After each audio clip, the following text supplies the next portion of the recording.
Hi everybody, welcome back to 100% Mags. So this is going to be my Newcastle United or NUFC Team of the Decade as we are approaching the end of this decade and moving into 2020.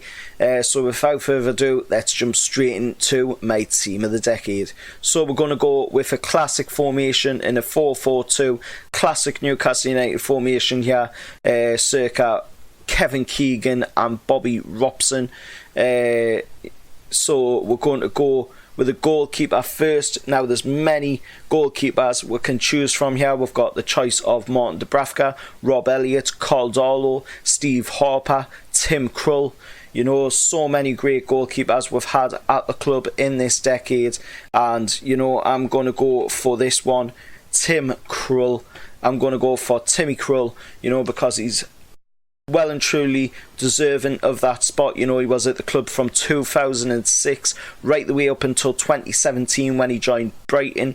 You know, in it all that time he never at all complained at being rotated out of the team, you know, or being moving out of the team and loaned out to different clubs, you know, and he well and truly, you know, deserves to be in that spot. He was an excellent goalkeeper whilst he was with the club, you know, right the way from 2005 when he came in as a young prospect from Den Haag, you know, which I think we paid like 250k for him at the time, you know, which is an absolute steal considering how well of a goalkeeper, you know, he was. He really helped Netherlands as well. In the Euros, I believe it was, on a penalty shootout. You know, he was excellent for them, and you know, he was absolutely excellent goalkeeper for Newcastle in all the time that he was with, you know, so he deserves to be main goalkeeper in my starting 11 for the Team of the Decade. Moving on to the right back position. Now again, loads of players we can choose from here. We've got the choice of Danny Simpson, of course, excellent player, Ryan Taylor, and then of course Javi Manquillo, DeAndre Yedlin. You know, there's so many to name, but I'm going to go for Ryan Taylor in this one. You know, I just think the lad was absolutely sensational. You know, you could have him as a right back or left back.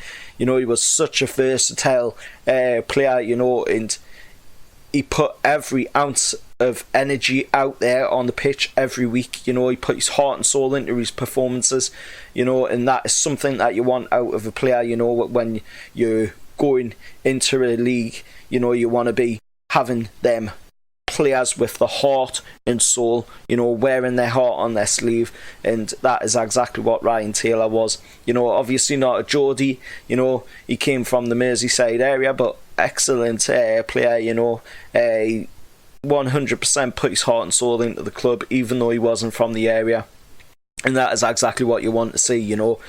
So that's why he's in my Team of the Decade. Moving on to the centre-backs now. There's two centre-backs to choose from here. But there's a bunch of centre-backs over the period, you know, over the decade. And we've got Colaccini, obviously, Jamal Lascelles, Fabian Shaw, Florent Lejeune. And then, of course, we've got a bunch of others, you know, it's too many to mention.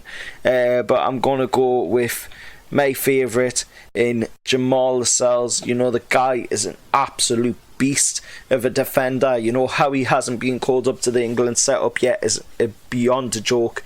You know, he's definitely 100% the next England number one for the centre-back role. You know, he should have been in there already. How Gareth Southgate hasn't picked him is beyond me. But he's in my Team of the Decade, Jamal Lascelles, and for other reasons, of course, other than the fact that he's a pure fucking tank in defence. But the other reasons are the fact that he stood up in the dressing room, you know, when all other voices of players much older than him, you know, didn't want to be heard. And he stepped up and he made his voice be heard, you know, and that was a credit to how much of a leader he is, you know, how much he really drags and leads the dressing room. and Rafa Benitez seen that in him, and that is why he credited him with the captaincy. And he's the youngest captain in the Premier League to date. And that is a credit to how good of a player he really is, and that is why he's in my team of the decade. Moving on to the next centre-back role. Now, like I said, there's quite a few centre-backs we can choose from here. Obviously, some people may pick Colaccini, but I am going to pick this man. Fabian Shaw, $3.5 million, from Deportivo La Coruña. That is an absolute steal for a guy that is an absolute tank. Again, he is amazing.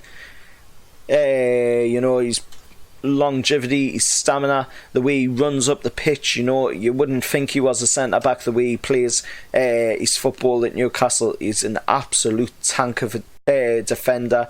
He just powers them off the ball, just like Jamal Lascelles, and he can do mazy runs through the teams for fun, and that, has got to be in my team of the decade, that kind of player, and that's why Fabian Shaw is in my team of the decade, is my second centre-back.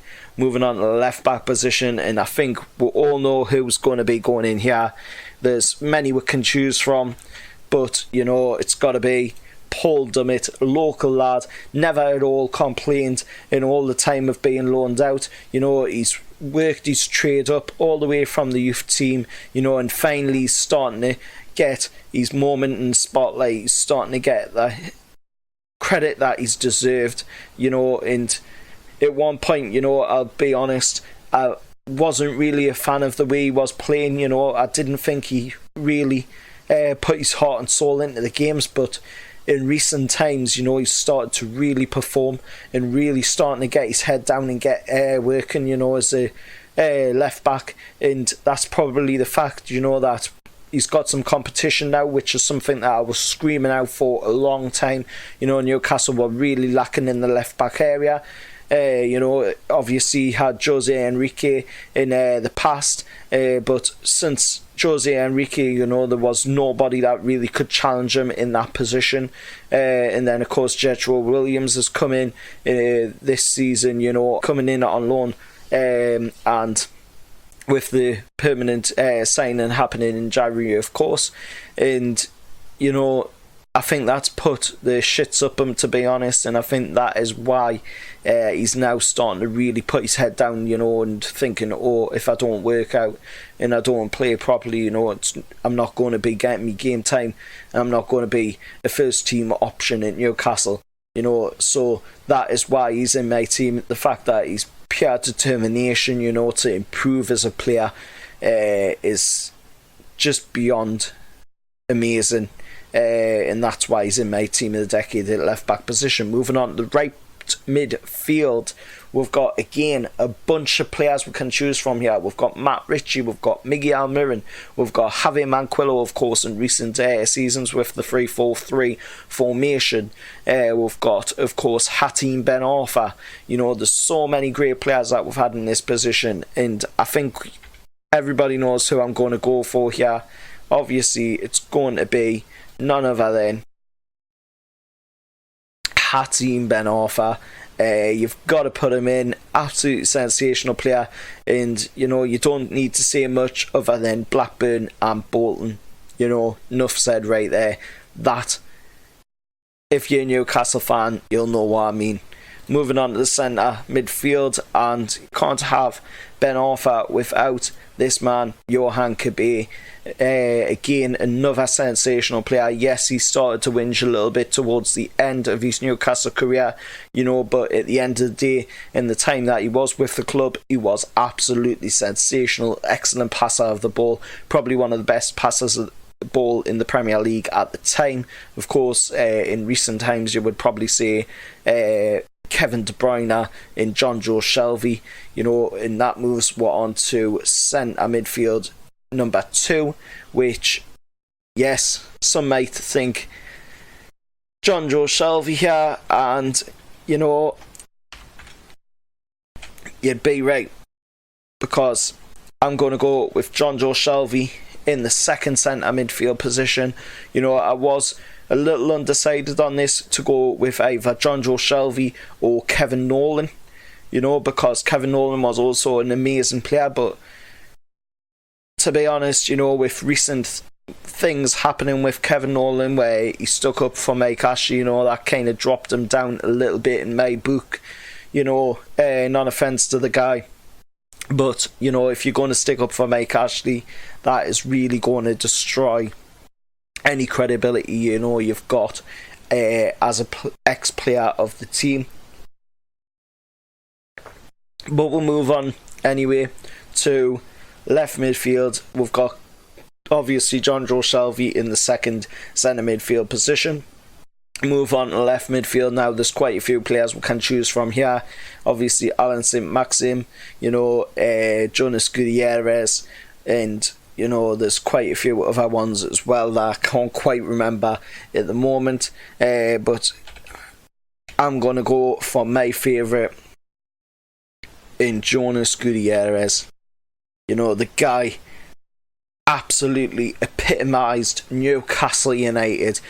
He exactly knew what being a Newcastle United player was, being a Newcastle United fan was. He absolutely epitomised the entire feeling of being a Newcastle fan, a Newcastle player, and then he did the most amazing thing, any player could do.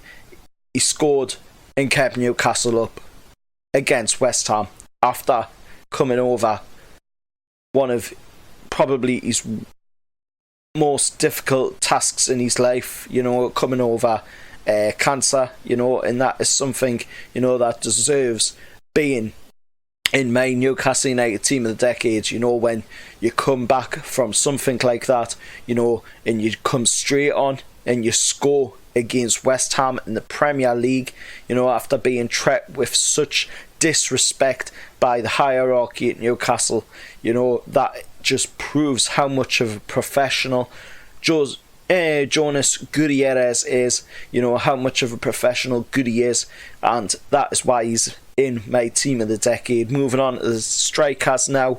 Of course, there's loads and loads of strikers we've had over the time in this decade. Of course, Loic Remy, Demba Ba, Papiss Cisse, Andy Carroll, Leon Best, Daryl Murphy, Dwight Gale. There's so many great players that we've had, but we've got to go for none other than Demba Ba. Demba Ba was absolutely sensational for Newcastle, coming in for free. West Ham wanted him. They turned their attention away from him because they heard that he had injury problems. And Newcastle thought, no, we're going for him. Newcastle took the risk, and God, did it pay off. Absolute free transfer. We ended up selling them off to Chelsea, which of course everybody remembers. Demba Ba ended up being part of that infamous moment with Steven Gerrard slipping and Liverpool losing out on the title, and in the time that Demba Ba was with, where he was an excellent player. He put every bit of energy and every bit of skill that he had in his body into playing for Newcastle United, every bit of passion. He wore his heart on his sleeve, and he knew exactly what it meant to play for Newcastle United, and he absolutely dominated defences when he was here, and that credit right there, that absolutely deserves to be in my team of the decade, Demba Ba. And you can't have Demba Ba, of course, without Mr. Papiss Cisse. You've got to have Papiss Cisse if you're going to have Demba Ba. You've got to have Cisse. Cisse, when he came in, he was absolutely amazing. He come in, nobody really knew what the guy was about, and then he came in and he just completely and utterly killed defences for fun. The goals alone against Chelsea were absolutely sensational. Nobody will ever replicate that amazing goal past Petr Cech. at Stamford Bridge. Everybody who's a Newcastle fan will remember the goal that I'm on about. And of course, yes, he did lack off a little bit towards the end of his Newcastle career, but in the time that he was with and the great seasons he had, that does deserve him to be in my team of the decade. So that's been my Newcastle United team of the decade. Let us know your Newcastle United team of the decade down in the comments below. Of course, some people might agree with my team of the decade, some people might not agree. Obviously, there is a few positions that I would have liked to have changed in my team of the decade, but it is a tough decision with quite a few different players. Obviously, I would have loved to have put Martin Dubravka in for Tim Krul, but obviously with him only being in for a short amount of time at the club, whilst Tim Krul was in for a much longer span, obviously it would be unfair on Tim Krul to do that. But let us know your thoughts anyway down in the comments below. As always, remember to like, share, subscribe to 100% Mags. Also watch out for the match preview as well for the Leicester game. That'll be up on the channel as well today, and I'll see you all next time. How about the lads?